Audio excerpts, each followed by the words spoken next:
Economics report.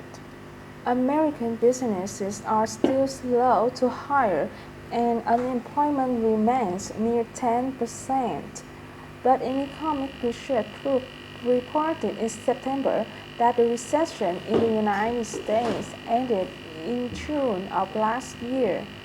It was the longest recession since the 1930s.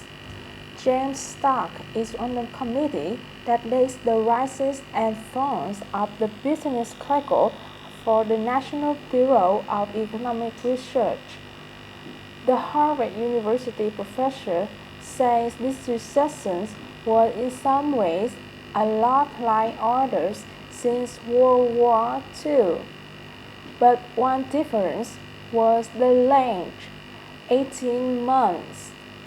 Many recessions since the 1940s lasted less than a year. Another difference was the severity. The economy shrank by more than 4%. About 8 million people lost their jobs. Professor Stark thinks jobs growth is likely to increase in the coming months based on current levels of productivity.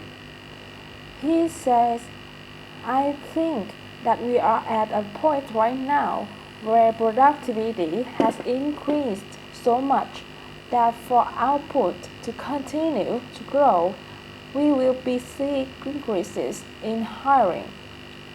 Some economic signs have improved. Manufacturing, industrial production, and consumer spending have made small gains. But a Labor Department report shows that new claims for unemployment insurance rose unexpectedly.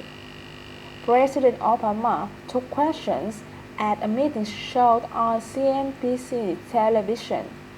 One questioner wondered if today's young Americans still could hope for a good life. That young man wanted to know if the American dream is dead for him. President Obama answered, absolutely not. Look, we still have the best universities in the world. We got the most dynamic private sector in the world. We got the most productive workers in the world. There is not a country in the world that would not want to change places with us. But the economy could change the balance of power in Congress in the November elections. Critics say the president's economic stimulus programs have only put the country deeper in debt. Economists disagree about the extent to which the spending has helped, but many agree that the president's policies avoided a worse situation.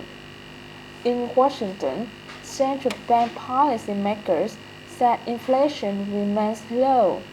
In fact, they said it may be too low to support the aims for price and wage stability. For VOA Special English,